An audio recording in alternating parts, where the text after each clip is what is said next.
เอาน้องแต่ไปโอนเงินให้พ่อเรียบร้อยแล้วบ่โอ้แล้วให้พ่อมา แม่ มานี่เลย แม่ เอาเลยมากับไผบัดนี้ มากับเมียแล้วค่ะ มากับแม่หมดคือเก่า แม่เพิ่นสิมาเฮ็ดเวียกเลย อ๋อสร้างเป็นอหลีอันนี้เนาะ ต้มละหม้อ พี่ต้มแล้วมกหน่อไม้บ่แม่นมก ไม้ มอกหน่อไม้เนาะบ้านเฮาก็เอิ้นมอกเยอะผู้เฒ่าแก่เพิ่นเอิ้นหลายก่อนลึงเอิ้นมกไปนะว่าล่อบ่เดี๋ยวนี้นะห้วยให้พ่อแฟน กันรอกันรอ สบายดีพ่อลูกแพทย์ดีพร้อมเด้อ ดี สบายดีสักเดือน โดย เอ้า หาอีกแล้วบ่เด้อ หาอีกแล้วบ่เดี๋ยวนี้ โดย ปลา ถามว่าขายให้เปล่าได้ไหม ชื่อช่อยแล้วแน่พ่อแพทย์ได้ คือดอกไม้นี่ บัดนี่ก็แสนเดียวนึง โอ้แล้ว ว่าแล้ว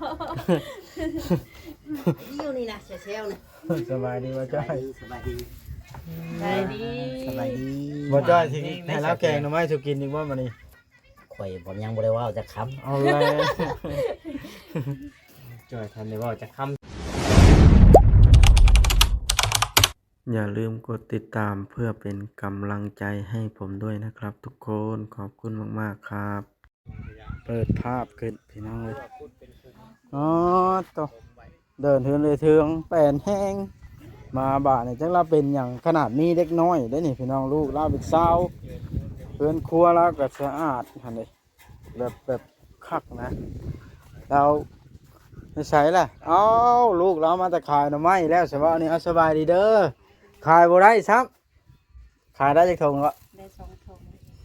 ขายช่องทงยังช่องทงแล้วเช่นอะไรบาทเนี่ยนี่ เราจะให้บอสซื้อซอย ขอสิจู้จะกินไม่เห็นอะไรกิน ให้บอสซื้อซอย ต้องต้มเทืองเลย เลย ต้มไว้ ต้มมาแล้ว หนึ่งก็ได้เนาะ เลย ไปใช้ไรล่ะผมไปขายหน่อไม้สองคน ไป นะ ใส่เลย ฮะ เลย ไปเล่นละ เลย เอาแล้วครับ ตายมันก็ได้แล้วก็ไปเล่น ลูกเจ้าแน่หมู่ลูกเจ้าแน่มานี่เนาะเต็มเยอะ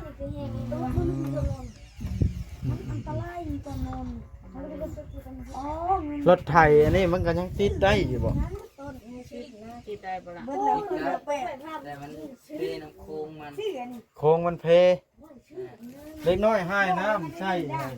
นี่แต่เก่ามันก็เพอยู่แล้ววะ มันเป็นแล้ว ตัวนั้นน่ะใช้แรงงานปกติโค้งมันก็มันเป็นหมื่นปลายนี่พี่บ่เนาะ นั่นนั่นเลย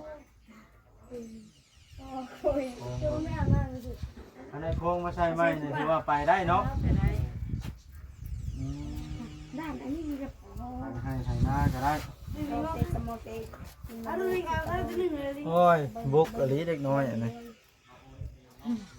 มา เล่น เสียง เกมเนี่ยก็ได้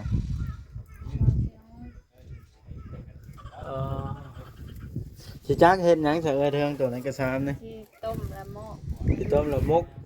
หน่อไม้บ่แม่นมก ไม้ มอกหน่อไม้เนาะบ้านเฮาก็เอิ้นมอกเยอะผู้เฒ่าแก่เพิ่นเอิ้นหลายก่อนลึงเอิ้นมกไปนะว่าล่อบ่เดี๋ยวนี้นะห้วยให้พ่อแฟน กันรอกันรอ สบายดีพ่อลูกแพ สบา ท ย ย์ ดีสบาย ดี ดี พร้อมเด้อ ดี สบายดีสักเดือน โดย เอ้า หาอีกแล้วบ่เด้อ หาอีกแล้วบ่เดี๋ยวนี้ โดย ปลา ถามว่าขายให้เปล่าได้ไหม ชื่อช่อยแล้วแน่พ่อแพทย์ได้ คือดอกไม้นี่ บัดนี่ก็แสนเดียวนึง โอ้แล้ว ว่าแล้ว อยู่นี่นะเซลนะ สบายดีบ่จ้อย สบายดี ใจดี สบายดี บ่จ้อยสิให้แล้วแกงหน่อไม้สุกินอีกบ่มื้อนี้ ข่อยผมยังบ่ได้ว่าจะค้ เอาเลย จอยทันได้ว่าจะค้ำซะ บ่าวยังว่าก่อนนะ ว่าวัดเราก่อน เอาเลย เอาเลยเบิ่งดู เป็นเนาะ ต่อ มาโตเรื่องใด ำไปหาหน่อไม้นะ ก็คอยคือเก่าแล้วไป ถ้าเพียงคือเก่าป่าจอย จับสูงเด้อเฮ้ย จับสูงกูบ่ได้จับใช้ฉัน ทั้งหัวพอแพทย์เลย เอ เนาะ อจับยังมีตรงหัวหมูเนาะมันเป็นได้ ไปหาคอย อยไปหาคือเก่าหั่นละ หน่อไม้บ่งเนาะ ไปมื้อนี้ก็ช่วยซ้ำดอกโตตอด เอ้า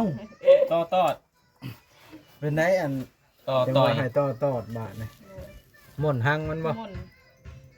มุนเข้าไปซับไม่เห็นในกอนะมันหลายเลยเขาเลยมุนเข้าไปบ่คิดว่าเพิ่นสิอยู่นะหั่น เอ้าหางใหญ่บ่ ซ้ำชงกับปั้นแล้วเพิ่นหากระเฮ็ด โอ้ถ้าหางใหญ่แล้วไปเอา เอาบ่เป็น เนาะบ่เนาะ จูบมัดแกงเนาะ เออ อย่าบุกลากิ เอาลูกต่อเอาลูกต่อพี่น้องเอ้ยเนาะ ไปเทื่องอันมื้ออันขึ้นเฮือนว่าแก้วสิไปเฮ็ดกินซอยอยู่บ่นี่ ไป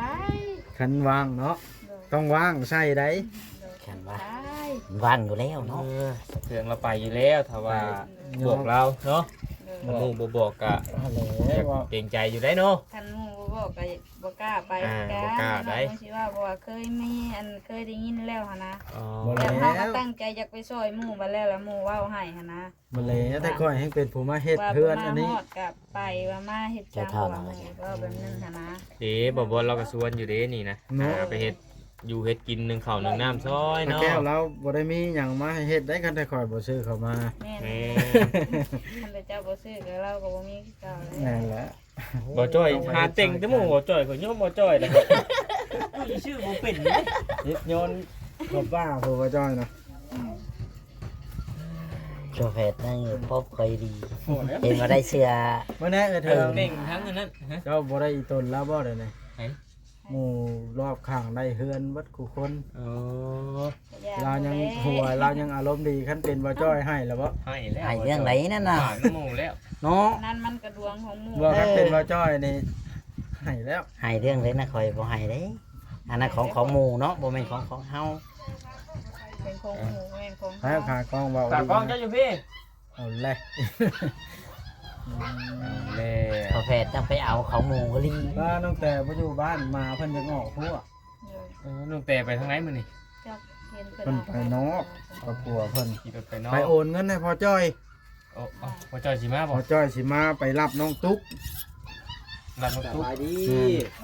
สบายดีสบายดีเดิน ว่า โอลิว่ามีคนหลักพาตั้งกล้องบ่จ่อยบ่ บ่จอยสิลังหยังเขาบ่จอยก็มี แม่นใช่บ่ แม่แล้ว มาควายแท้แต่ละมือนี่ ไปล้มกันอยู่พูดไว้ เหรอ กาผมไม่ผู้เจ้านะ เปิดเบื่อนี่เนาะ มาทายแท้นี่ มา ให้พี่น้องเลยเดี๋ยวไปก่อนครับจะมาถ่ายคลิปนำครับ ไปลมมาแก้วถ่าเด้อ ไปคุยกับป้าแก้วถ่าคุณเห็นบอกว่าสัมภาษณ์สาวเทืองนี่เราบอกว่าเนาะ แม่นเงินเช่าได้ถ้ากินข้าวยังเงยเทืองมา ดินทอง หาก็กินน้ำกินนี่ได้นี่กิน1เฮ็ด ว้าว เห็ดพวกบ่ เฮ็ดนางผ้า โอ้ นางฟ้าเห็ดนางลม ดินของสาวเทืองนี่กว้างบ่จากเม็ดคูณจากเม็ดอันนี้ 10คูณ20คน 10คูณ20คือกันกับดินของ น้องโอ๋ย น้องโอ โอ้ น้องกรพัก บ่ละ ค ค่ะ นเริ่มเอิ้นยากแล้วมันพันชื่อ ก่อนเอาไม้ โทษอภัยบ่บง ซ้ำกันเลยพี่น้องแบบของเจ้าบัดยาวไปทางตามทางเนาะ ครับอีกแบบเนาะ คักไปอีกแบบได้ เดี๋ยวไปเห็นมันบ่เข้าดอก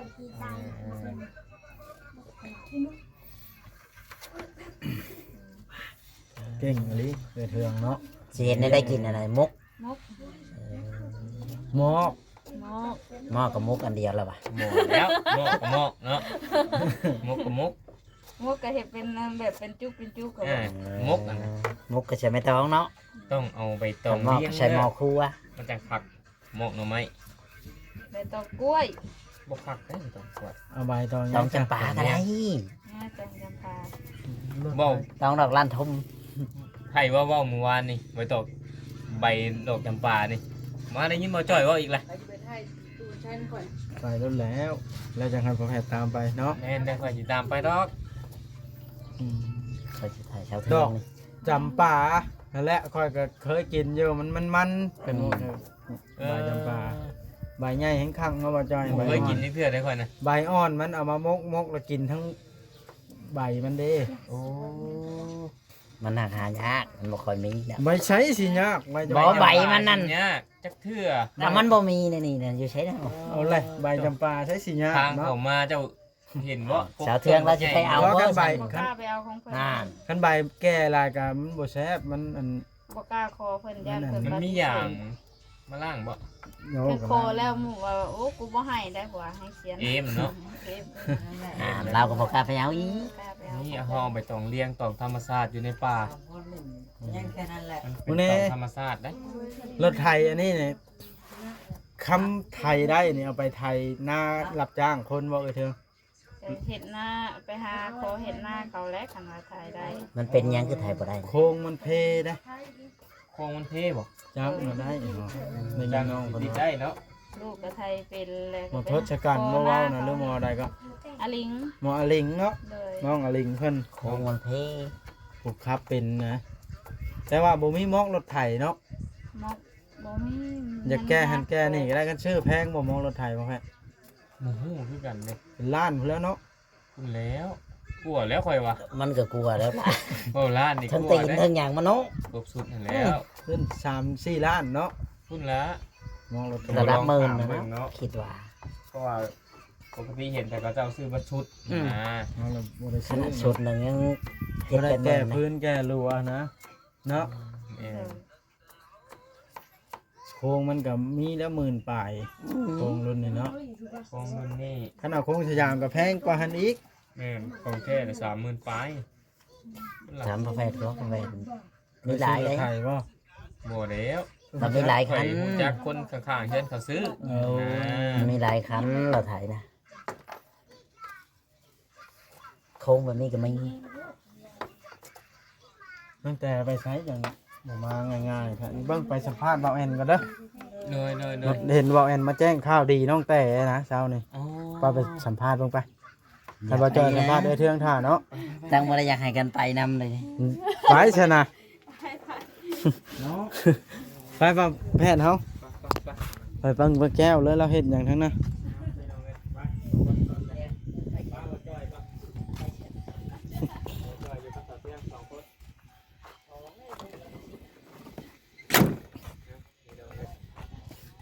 จะได้บ่วัด ฮะ จะได้จะขี่รถใหญ่ไหมยูหัน มาซื้อข้าวให้บ่าโอลิ อ๋อ มาให้ปลาแก้วแล้วก็ไข่มันยังเครื่องลายอะไรย่างอยู่เด้ย เอารถออกมาแก แมน อืม เพิ่นข้านเที่ยวเพิ่นว่า ลูกเศษไม้ยังเดืออยู่ได้เห็ดตู้บ่เห็ดตู้เห็ดมาแก้วบ่เห็ดโต๊ะบ่ แมนเห็ดโตะ นี่ผู้ใหญ่เป็นว่าเห็ดโต๊ะวะเห็ดมาแก้วไว้สูงแน่เป็นว่าไว้เกี่ยวกับ ได้ใช้เราเครื่องไม้เห็ดเนาะสบายดีเด้อ สบายดี สบายดีบ่แอน บ่แอ บ่ น สบายดีได้กินนี่ข่อยสบายดีแล้วคือเจ้าบ่สบายดีข่อย เอาแล้วว้าวหน่อยมานั่งสิสัมภาษณ์หน่อยซะ บ่ข่อยให้แหละข่อยอยากสัมภาษณ์น้ำมันก็สัมภาษณ์น้ำเมื่อกี้นี่ บ่แอนเครียดบ่ เครียดแล้ว เอาละ ยังนำมาสัมภาษณ์น้ำข่อยอีกแล้วเจ้าเนี่ย บ่ค่อยได้ยินข่าวว่าเจ้ามาแจ้งข่าวดีตั้งแต่ที่สัมภาษณ์เจ้าเนาะ ข่าวดียังข่าวร้ายได้ ข่าวร้ายไปได้นะ แม่นแล้ว ข่าวดี ข่าวดี เขาดีแบบไหน แล้วก็เบิ่งในคลิปเจ้ามาแจ้งข่าวดีน้องแต่เขาว่า เอาเว่าให้ฟังดูเอาได้เอาเบิกคลิปกับเบิกคลิป เอา ต้อง บ่แม ต้องบอก น ที่ ไม่ เล่า สิถามย้อนกันเนาะ เออ บ่ อยากให้เจ้าเล่ามาเลยว่าข่าวดีเรื่องใด ผู้ นะ เขียน เอ วั ฟ ด ซี นั้น จะ เนาะ ได้ฮู้นํกัน เขียนให้เป็นรุ่นนั่นเด้ แล้วข่าวดีเรื่องไหนล่ะ กันและเรื่องสีปูกะโลให้น้องแต่ โอ้คือว่าเป็นข่าวดีเด้อนี่ แม่น อ่า มีไวๆนี่บ่หรือมาอื่นนี่ ประมาณจักมื้อนี้มื้ออื่นนี่แหละ อ๋อ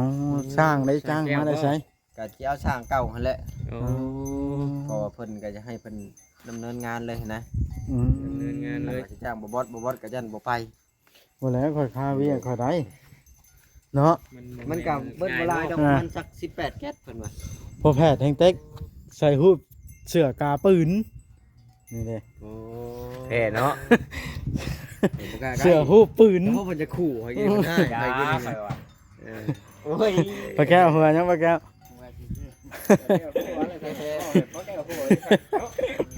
ข่อยแห่งฮูบช้างโย ของลุงคนดีได้เห็ดนี่ อันหางลิ้นบอกยาวๆตกมาใส่หลังนั้นแล้วโค้งมานี่อีกเขา เต็ม มันคือลายสไตล์แท้ตกมาถึงตกมาอีกตกมา บ่พอสมง เต็มอยู่แล้ว ล้นทางอันนี้ รถ ขับแทง เจ้าเคยได้เทือนงามใช่ปะ เคยเอามาได้ใช่ ฮะ เจ้าคือได้เห็นงามหั่นนะ อยู่แต่เคยอยู่แต่ตู้ บ่คิดบ่ผ่าน เจ้าก็นอนรับอยู่บ่ปะ รับมาแล้วเนาะ บัดขึ้นนอนเฮือนใหม่พันเลข6โตวนี่เด้อ สิพันแล้วสิขอนะ แล้วสิบอกข่อยอยู่บ่ล่ะ สิแต่งขันคอลงเทื่อดวงก็มีเนาะ คันว่าบ่บอกข่อยมันก็บ่เป็นแล้วแต่ข่อยมาอยู่บ่เดือน2เดือน ต้องบอกบ่ทุกคนนะป้าเนาะ ข้อยก็บอกหั่นแล้วเนาะ มันก็งามโพด ป้าปลูกดอกไม้แล้วบ่นี่ พวกเน็ก นี่สิ ดา ดาว เรืองพุ่นน่ะ บ่ ย้ายตามหัวพุ่น เฮือนนั่งหูเฮืองไม้เศษนี่แต่ก่อนสิเฮ็ดโต๊ะให้เจ้าเด้อแล้วก็ ตัดให้โต๊ะ ไม่ใช้หลาน สูงไว้เครื่องไว้ฟองหมด แนวปูด้วยซะ นี่แป้นนะ มันบ่พอได้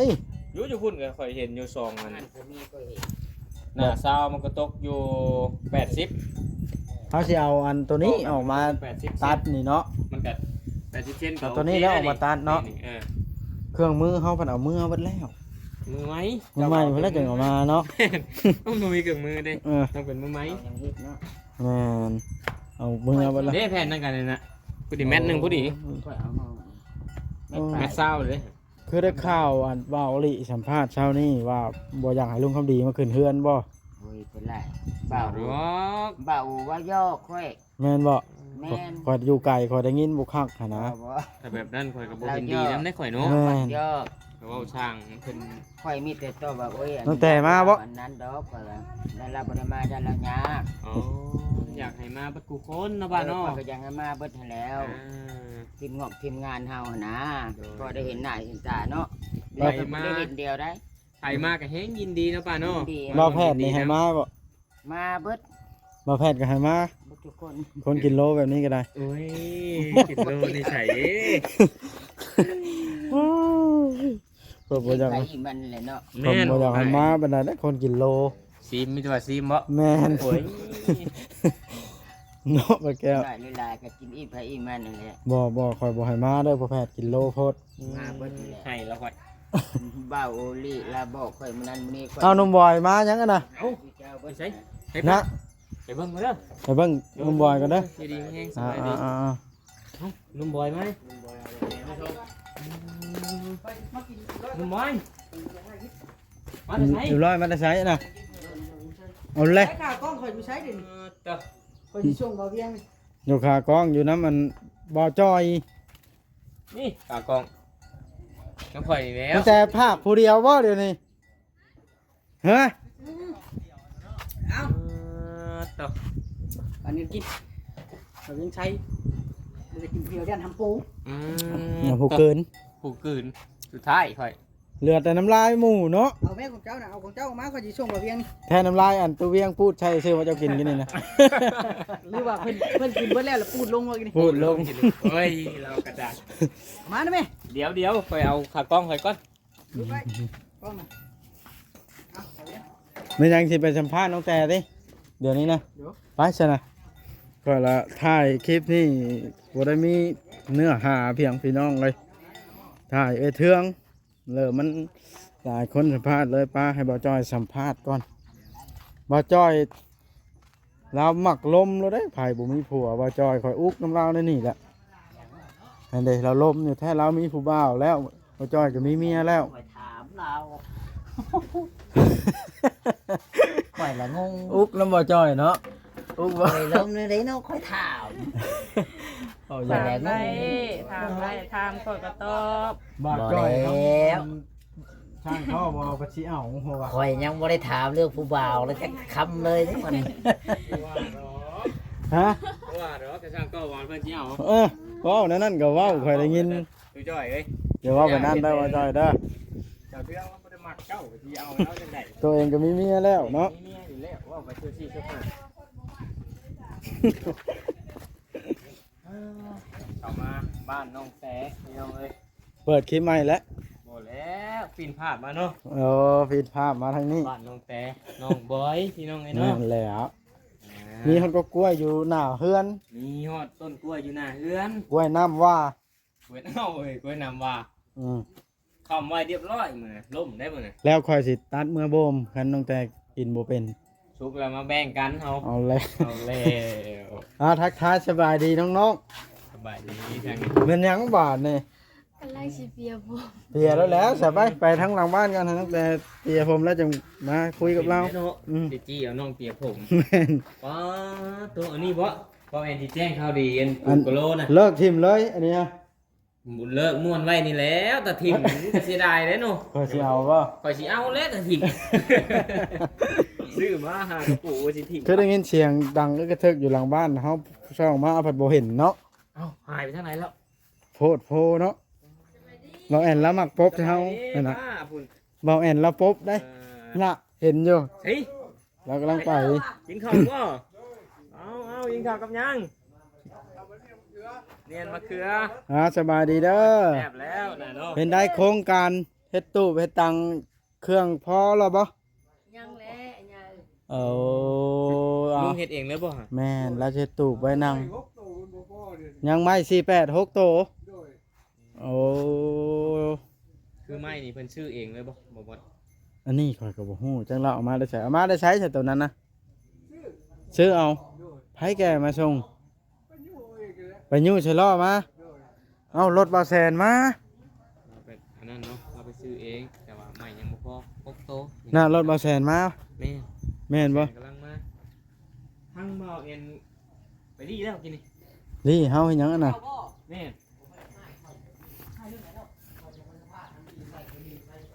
เป็นคนน้อยใจไว้เนาะ เป็นคนน้อยใจไว้เราเป็นคนนี้ได้บ่ ใกล้เพิ่นบัด บ่ว่าได้ยินข่อยให้บ่ บ่แหละ หันติ ข่อยบ่ได้ตัดได้คลิปกินเนี่ย คลิปจะได้ คลิปบ่เฮ็ดให้ข่อยกินดิ เอาเลยก็แอนเป็นหยัง เนาะ ต้องคุยกับบ่แอนอย่างเป็นทางการแล้วค่อย ลงเอ็มร้อยพุ่นแหล้ว จังพ่อจังพ่อ เพิ่นน้อยใจอยากคือน้อยใจหมู่คู่เบิดคู่คนเพิ่นเดี๋ยวนี้นะบ่อยากเว้านํหมู่ เป็นอะไรคือว่าให้ ข่อยว่าสิบ่จะพลาดน้ำกินนี่น้ำบ่ เอาปิดกล้องเบิดคู่คนแล้วกันแล้วสิคุยเนาะ แม่ เอา บ่แล้ว ปิดไปแล้วค่อยสิปิดจบคลิปแล้วเด้ โอ้ข่อยยังบ่ได้จบได้ข่อยยังบ่ได้ถ่ายนาทีได้ไปเวิร์ดนี่พาคนขี่รถงามก็มาบัดนี้เวิร์ด นี่ใช่แล้วว่าหารถว่าคอยรถค่อยสิไล่บ่เดี๋ยวนี้ บ่เจ้าบ่ให้เขาขึ้น บ่ ไปเบิ่งหมอแทนไป ไปก่อนค่อยสิจบคลิปแล้ว สัมภาษณ์น้องแฟง ข่อยยังบ่ทันได้เว้า